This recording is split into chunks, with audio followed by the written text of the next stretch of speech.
সই করে দিয়েছে আমি নবীর খাদেম ছিলাম। এই ওসিলায় হলেও আজকে বিচারের দিনে আমারে মাফ করে দাও। এ জীবন শুধু ওনার ছিল, আমাদের নেই। এই কথা বলেন এখানে। এক্ষুনি নিজেকে পরিবর্তন করা লাগবে। কালকে থেকে শুরু করবেন না, ও সময় হাতে নেই। এখনই যদি আপনার চোখ বন্ধ হয়, আল্লাহর কসম আপনাকে জীবন ওই খাটে আর তুলবে না। হয়তো খাটের নিচে রাখবে না, পাশে রাখবে। এমনকি যাদের জন্য বাবা শাহজালাল সব হালাল করে ফেলছেন। আমি আজকেও একটা হাদিস পড়ছিলাম, মানিদ্দা আনাবি যার রাদিয়াল্লাহু তাআলা আনহু قال قال النبي صلى الله عليه وسلم মানিদ্দা মা লাইসা লাহু ফালাইসা মিন্না ওয়ালিয়াতাবাওয়া মাকআদাহু মিনান নার। মুসলিম শরীফের হাদিস। নবীজি বলেন, কোন ব্যক্তি যদি এমন জিনিসের দাবি করে যে জিনিসের মালিক সে না, এদিকে শোন, বলেন,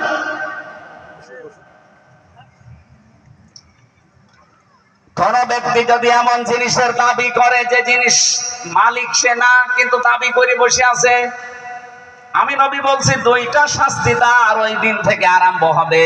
ফালাইসা মিন্না, এখানে আরবি গ্রামার যারা বোঝে, ফা শব্দটা আরবি গ্রামার অনুযায়ী 19টা অর্থে ব্যবহার হয়।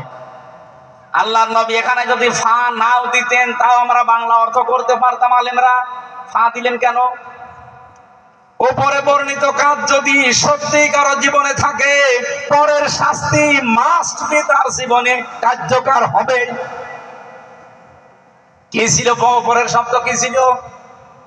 মানে দাহা মা লাইসা লাহু, যে জিনিসের মালিক তুমি না, এরকম জিনিস যদি তুমি নিজের দাবি করে দখলে নিয়ে নাও, প্রথম শাস্তি তোমার, তুমি নবীর উম্মত ওই দিন থেকে আর নেই। 2 নম্বরে ওয়ালিয়াতাবাওয়া মাকআদাহু মিনান নার, সে যেন জাহান্নামে নিজের স্থান একটা তৈরি করে নিল। বলেন নাউজুবিল্লাহ। খুলনাবাসী, আমি সবাইকে উদ্দেশ্য করে বলছি, আমি আমাকে নিজেকেও বলছি, আগস্টের 5 তারিখের পর থেকে এই বাংলাদেশে বহু মানুষ এমন আছে সেই জিনিস যার না, সেই জিনিসে দখল করে নিজের আয়ত্তে রেখে দিয়েছে। হয়তো আপনাদের দা কবে শুরু হয়নি, তাই টের পাচ্ছেন না। যেই জিনিস যার না, ওইটা সে যদি নিজের আয়ত্তে নিয়ে নেয়, জোর করে, জবরদস্তি করে, দখল করে, চাঁদাবাজি করে, ওই দিন থেকে সে নবীর উম্মত আর নেই। যে এরকম করেছেন ওইটা ফেরত দেন। কারা কারা ফেরত দেবেন হাত তোলেন তো। এই এলাকায় আপনারা মিথ্যা কথা বলেন, বলছো যে আছে, একজনও তো নেই। যদি কেউ এরকম চরিত্রের থাকেন, আজকে যে ওই জিনিস ফেরত দিয়ে দেবেন, নয়তো আপনি নবীর উম্মতই নেই, আপনি মরে গেলে ওই গিরিশচন্দ্র সেনের মতো জানাজাও নেই, কবরও নেই, পুড়িয়ে ফেলা লাগবে। কথা বলেন না কেন? কারণ আপনার জন্য আমি মিথ্যা কথা বলবো কি করে? যে বিসমিল্লাহি ওয়া আলা মিল্লাতি রাসূলিল্লাহ, আল্লাহর নামে রাসূলের দলে দিয়ে গেলাম। আপনি তো রাসূলের দল থেকে বের হয়ে চলে গেছেন। আপনি আলেম আছে জিজ্ঞাসা করে দেখেন তো আমি ভুল বলছি কিনা। ফালাইসা মিন্না, সে আমার দলে নেই। 2 নাম্বারটা তো আরো কঠিন, ওয়ালিয়াতাবাওয়া মাকআদাহু মিনান নার, সে যেন জাহান্নামে একটা স্থান তৈরি করে নিল। আমার তো হাদিস পড়ার পরে মনে হয় বাংলাদেশে বহু মানুষ নবীর উম্মত আর নেই। এমনকি জাহান্নামে টিকিট কেটে একটা আসন বরাদ্দ করে অলরেডি রেখে দিয়েছে। এই জন্য বলছে ফেরত দিয়ে দেন। হ্যাঁ, হাদিসের টিকা পড়বেন, এটা 61 নাম্বার হাদিস মুসলিম শরীফের। কোন জিনিসের মালিক যদি আপনি ছিলেন কিন্তু সেটা হাত ছাড়া হয়ে গিয়েছিল, ওইটা যদি আপনি আবার ফেরত পান, তাহলে এই হাদিসের শাস্তির আওতা মুক্ত থাকবেন। বুঝেছেন? আমি আবার রিপিট করছি, যে জিনিস আপনারই ছিল কিন্তু ওটা হাত ছাড়া করে ফেলেছিলেন, হারিয়ে ফেলেছিলেন, দখল হয়ে গিয়েছিল, ওটা আপনি আবার ফেরত পেয়েছেন, তাহলে আপনি হাদিসের যে শাস্তি, এর আওতা মুক্ত থাকবেন। এই 15.5 বছর আমরা অনেক কিছু অনেকে হারিয়েছি। কথা বললেন না? না, এলাকায় সব কিছু হয়নি। কত মানুষ বাবা শাহজালাল সব হালাল করে নিয়েছিল, এমনকি মিথ্যা মামলা দিয়ে, মিথ্যা সাক্ষী দিয়ে। আমাকে মামলা দেয়, আমাকেই সাক্ষী দেয় ওরা, দিয়ে আমার কাছ থেকে আমার টাকাগুলো নেয়। এই যে আমি নিজে ভিকটিম, এই 3টা বছরে মিথ্যা মামলা দিয়ে মিথ্যা সাক্ষী দিয়ে ওরা আমার 3 বছর শুধু জেলে রাখেনি, 32 লাখ টাকা আমার বাবার কাছ থেকে নিয়েছে। এখন আমি যদি ওই টাকাগুলো ফেরত চাই আমার অন্যায় হবে, কারণ টাকা তো আমার। এই কথা বলবেন না কেন? যারা নিয়েছে আমরা চাই আমার টপ টু বটন যারা জড়িত ছিল প্রত্যেকের কাছে আমার টাকা আমি ফেরত চাই। সেদিন মামলার আয়ু আমারে কল দিয়ে বলছে হুজুর মাফ করে দিয়েন। আমি মাফ তো করবো, টাকা ফেরত দেন। আরে মাফ তো করে দেবো, টাকাটা ফেরত দেবেন তো। আপনি তো টাকা নিয়েছেন, এগুলো আমার বাবার টাকা, টাকা দেওয়া লাগবে না, আপনার কোনো মাফ নেই। এই আগস্টের 5 তারিখের আগে মে মাসে আমার একটা মাহফিল ছিল বগুড়াতে, তারেক জিয়া সাহেবের গ্রামে গাবতলী থানায়। আমি স্টেজে উঠলাম আর পুলিশ এসে আমার এমন তাড়া দিয়েছে, মাঠের ভেতরে প্রায় 1.5-2 কিলোমিটার শুধু দৌড়িয়েছি, ধরতে পারে আমার পা আমার কেটে রক্ত বেরিয়ে কি অবস্থা। পরবর্তীতে গাড়িটা বের হচ্ছিল, ওটা নিয়ে ওরা থানায় গেছে, ড্রাইভার সহ আটক করে দিয়েছে। দ্বিতীয় বক্তা যে ছিল আব্দুল বারী সাহেব, ওর কাছে বলেছে গাড়ি ছাড়তে পারি, টাকা দেওয়া লাগবে। 1.5 লাখ চেয়েছিল, এদিকে ওদিকে করিয়ে ওরা 1,13,000 টাকা ওই রাতেই দিয়েছে। ওই রাতে রাত 3টার দিকে গাড়ি ছেড়ে দিয়েছে। কিন্তু আগস্টের 5 তারিখের পরে গণেশ উল্টিয়ে যাওয়ার পর ওর নামে বিভাগীয় মামলা হয়েছে, ওকে ট্রান্সফার করে দিয়েছে সেই টেকনাফে। সিরাজগঞ্জে আমার অনুষ্ঠান ছিল এই নভেম্বর মাসে, ওদেরকে অলরেডি চলে এসেছে কার কাছে খোঁজ নিয়ে। আমি গোল চত্বরে বসে আছি, এক দোকানে এসে বলছো হুজুর আসসালামু আলাইকুম, আমাকে চিনতে পেরেছেন? কে আপনি? আমি সেই বলছি আবুল কালাম আজাদ, আপনাকে তাড়িয়েছিলাম। আরে ভাই আসেন, আপনাকে তো খুঁজছি, আপনার কারণে আমার পা দিয়ে রক্ত ঝরেছে, এখনো পর্যন্ত সে চিহ্ন আছে। কি আপনি এখানে? মাফ চাইতে এসেছি, মাফ করবো, আগে ওই টাকা গুলো দেন। আচ্ছা টাকা পাবো কোথায়? আমি এমনি ঝামেলায় আছি, বিভাগীয় মামলা নিয়ে আমি পালিয়ে বেড়াচ্ছি, চুরি করে এসেছি বন্ধুর কাছে খোঁজ নিয়ে।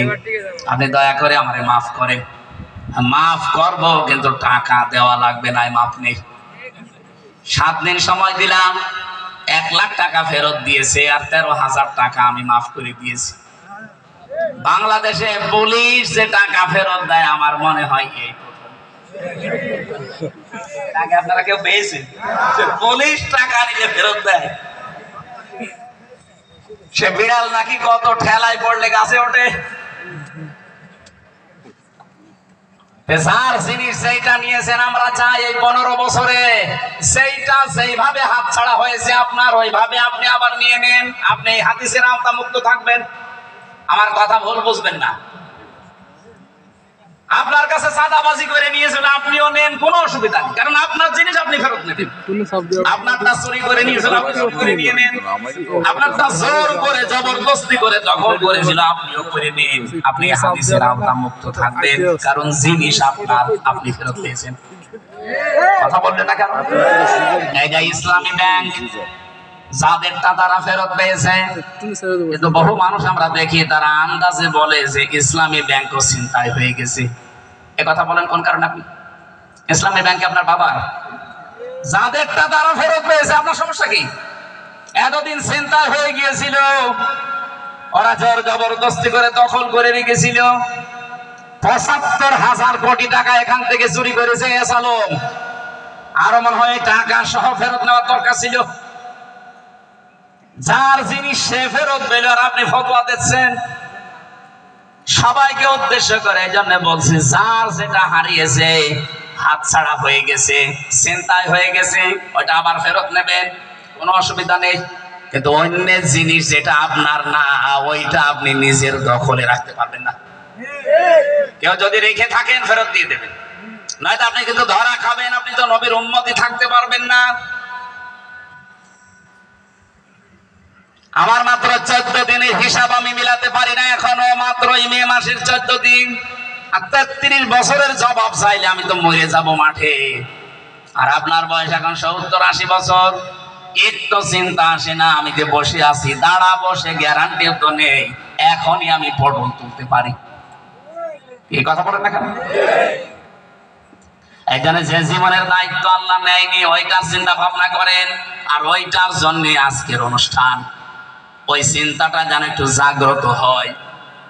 আল্লাহ আমাদেরকে তৌফিক দিন। আজকের আলোচনা যেহেতু কোরবানি, এখান থেকে মূল শিক্ষাগুলো নিয়ে বাড়ি যাওয়ার। বলেন আমিন।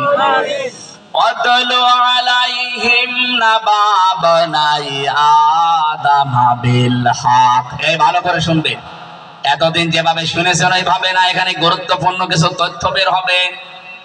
আল্লাহ পাক বলেন, হে নবী আপনি তেলাওয়াত করে শোনান। শব্দটা কি দিলেন প্রথমে? তেলাওয়াত। বলেন বলেন, আরো জোরে বলেন। তেলাওয়াত কারে বলে?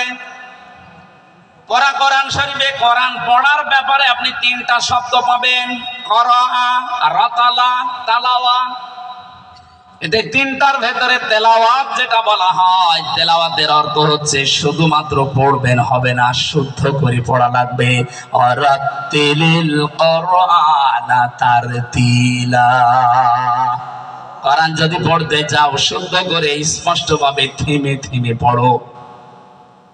এর নাম তেলাওয়াত। দ্বিতীয় নম্বর শর্ত কি? তেলাওয়াত বললেই শুধু পড়লেই হয় না, এটা বুঝতে হয় যে আমি কি বলছি। আমি যখন বিশ্ববিদ্যালয়ে ছিলাম কুষ্টিয়া, ওই সময় ক্লাস 2 না 3-তে পড়ে একটা ছেলের আমি পড়াতাম। ওরে আমি বলছি, বলো যে আমাদের ছোট নদী চলে বাঁকে বাঁকে। কয় বছর বয়স হবে তার? খুব বেশি হলো 7 বছর 6 বছর হবে।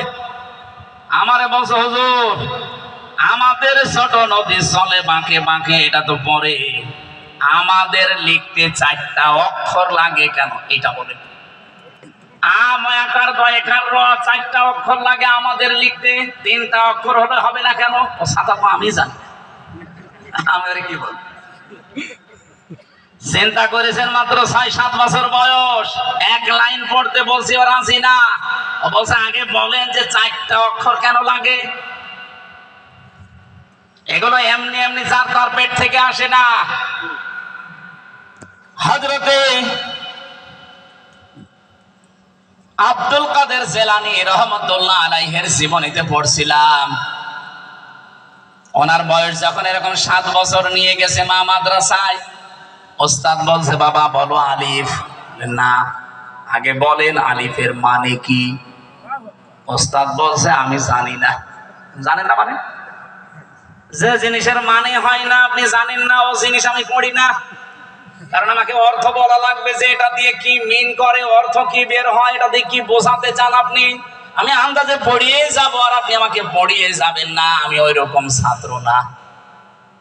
ওস্তাদ উল্টা করে প্রশ্ন করেছে, আলিফের মানে তুমি জানো? যা জানি। বলো। উনি আলিফ লাম আল্লাহু লা ইলাহা ইল্লা হুয়াল হাইয়ুল কাইয়ুম, এই আয়াত দিয়ে সূরা বাকারার 255 নাম্বার আয়াতে আয়াতুল কুরসি যেটা বলা হয় আল্লাহর 10টা ক্ষমতার কথা তিনি তুলে ধরলেন। আল্লাহ লিখতে প্রথমে কি লাগে? আলিফ। বলেন বলেন। 17 পারা পর্যন্ত 18 পারা পর্যন্ত তেলাওয়াত করে শুনিয়েছিলেন। ওস্তাদ বেহুশ হয়ে গেছে কাঁদতে কাঁদতে। হোশ ফেরার পরে ডাক দিয়ে বলে, আম্মা আপনার এই ছেলেকে মনে হয় কোন জায়গায় পড়িয়েছেন, আজকে আমার কাছে নিয়ে এসেছেন পরীক্ষা করার জন্য। না তো, এই প্রথম নিয়ে আসলাম। ওস্তাদ বলছে, মা আপনার তো ভাগ্য ভালো যে এতটুকু ছেলের 18 পারা পর্যন্ত অলরেডি মুখস্থ হয়ে আছে। আমার আল্লাহর ক্ষমতা 10টা আমাকে তেলাওয়াত করে শুনিয়েছে। মা আমার কান্না আরম্ভ করলেন। ওস্তাদ বলে, আপনি কাঁদেন কেন? আপনার তো খুশির বিষয়, আনন্দিত হওয়ার কথা যে এতটুকু ছেলে হাফেজ 18 পারা। মা বলছে, আমি কাঁদি এই দুঃখে যে আমি নিজেও কোরআনের হাফেজা। এই সন্তান যখন আমার পেটে ছিল প্রতিনিয়ত আমি কোরআন পড়তাম। আমি ঘর ঝাড়ু দিয়েছি আমার মুখে আল্লাহর কোরআন, আমি রান্না করতাম আল্লাহর কোরআন, আমি যা করতাম আমার মুখে আল্লাহর কোরআন তেলাওয়াতি থাকতো। এ সন্তান হবার পর প্রতিনিয়ত ফজরের নামাজের পরে আমি একে পাশে শুয়ে কোরআন শরীফ পড়তাম। আমি দেখেছি আমার এই ছোট্ট সন্তান আমার মুখের দিকে তাকিয়ে মুখ মিলাচ্ছে। আমার আফসোস হচ্ছে আজকে কান্না পাচ্ছে, কারণে আমি যদি আর একটু কষ্ট করে 30 পারায় প্রতিনিয়ত পড়তে পারতাম, আমার এই ছোট সন্তান এই ছোট বয়সেই 30 পারা কোরআনের হাফেজ হয়ে যেত। আব্দুল কাদের জিলানী এমনি হয়। মায়ের পেট ভালো থাকা লাগবে না? কথা বলেন না কেন?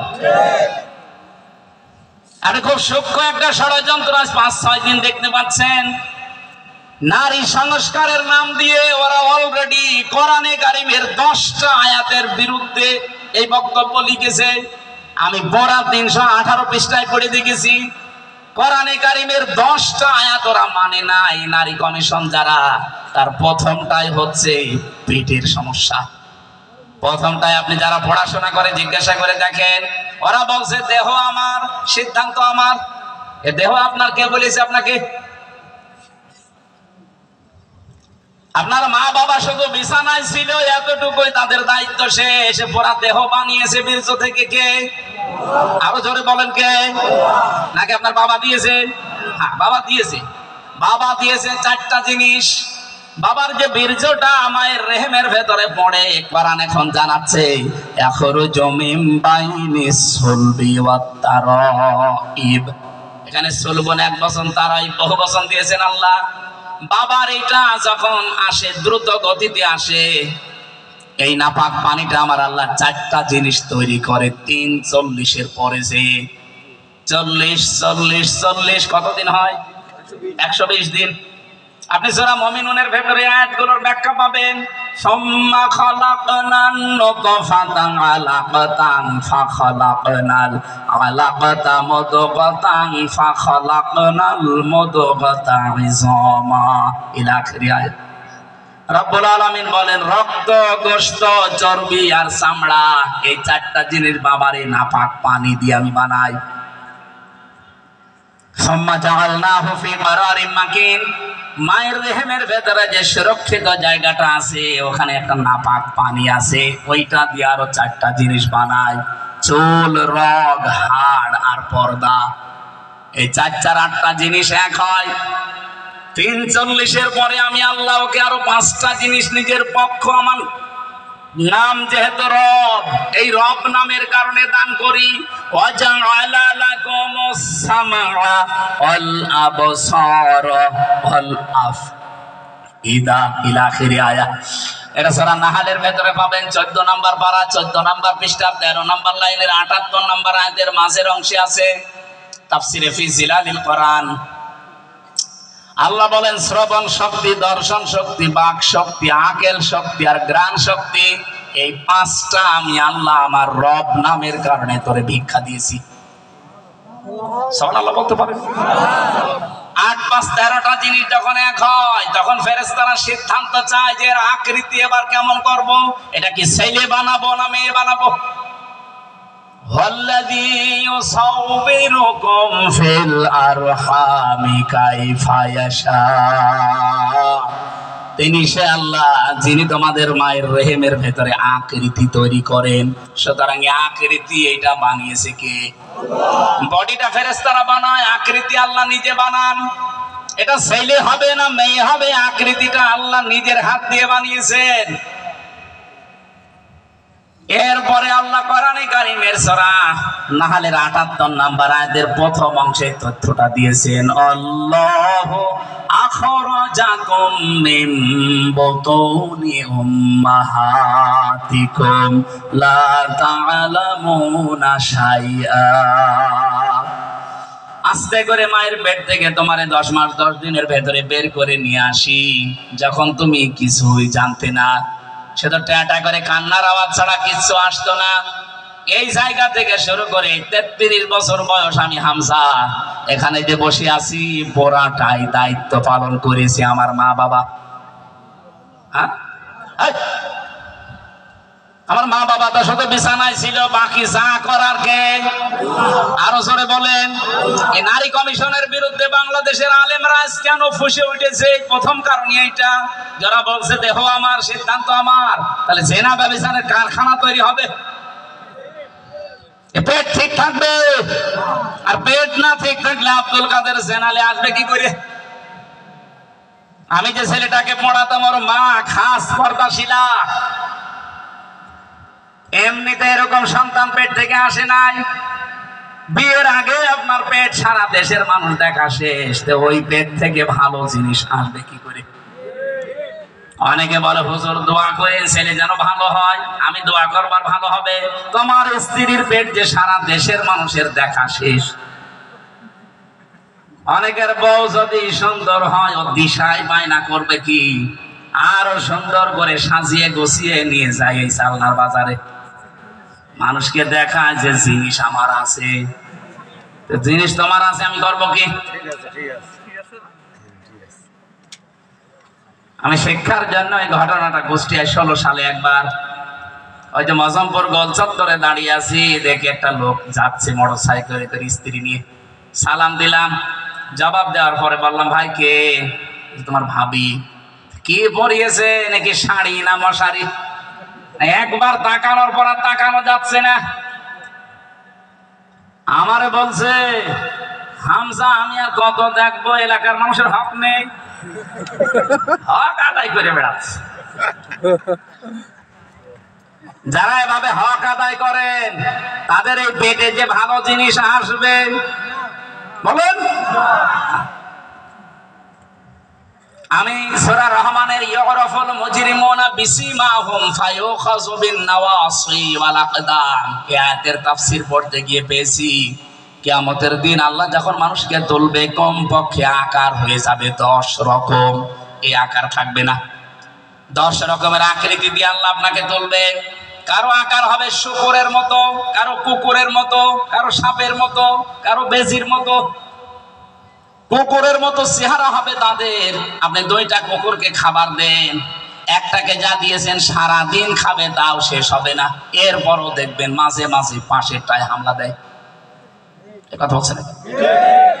এ দুনিয়াতে বহু মানুষ এরকম চরিত্র কুকুরের মতো আছে, নিজের যা সম্পদ আদি আছে মরণ পর্যন্ত খেলেও শেষ হবে না, এরপরও জনগণেরটায় হামলা দেয়। এরকম কুকুরে 15 বছরে ছিল না, এই কুকুরগুলো হয়ে গেছে হাতি। কিছু মানুষের আকৃতি হবে সাপের মতো। সাপের কাজ কি? একটা মানুষকে সবল দেয়, লোকটা মরে যায়, সাপের কোনো লাভ হয়? বলেন বলেন। মাঝখান থেকে লোকটার বিশাল ক্ষতি হয়ে গেল। এ দুনিয়াতে বহু মানুষ আপনি দেখবেন সকাল থেকে ওইটাই ওর ধান্দা থাকে, কার ক্ষতি করব, কারে অপমান করব, কারে বাস দেব। না এ দাকবে নেই? আছে আছে। এগুলো যারা করেন সত্যি বলছি আপনার আকৃতি কিন্তু থাকবে না।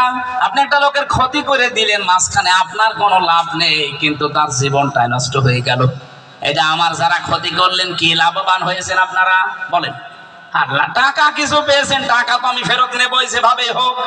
দরকার হয় আপনার বাড়িতে যাবে। খুলনায় একজন ছিল আমার দায়িত্বে, এসপি শেখ ইমরান। ওই ফুলতলায় তার বাবা চেয়ারম্যান ছিল, আকরাম নাম শোনেননি? শেখ আকরাম উপজেলা ভাইস চেয়ারম্যান, উপজেলা চেয়ারম্যান ছিল। তার ছেলে ছিল আমার দায়িত্বে রিমান্ডে। টাকা যারা মামলার আয়ু থেকে কাউন্টার টেররিজমের প্রধান পর্যন্ত যত অফিসার গেছে, 8 ধরনের গোয়েন্দা গিয়েছে, প্রত্যেকে আমি জানি ওরা টাকা খেয়েছে। আমি চাই এই টাকাগুলো তাদের কাছে এখন আমার ফেরত দেওয়া লাগবে, কারণ আমার টাকা আমি ফেরত চাই।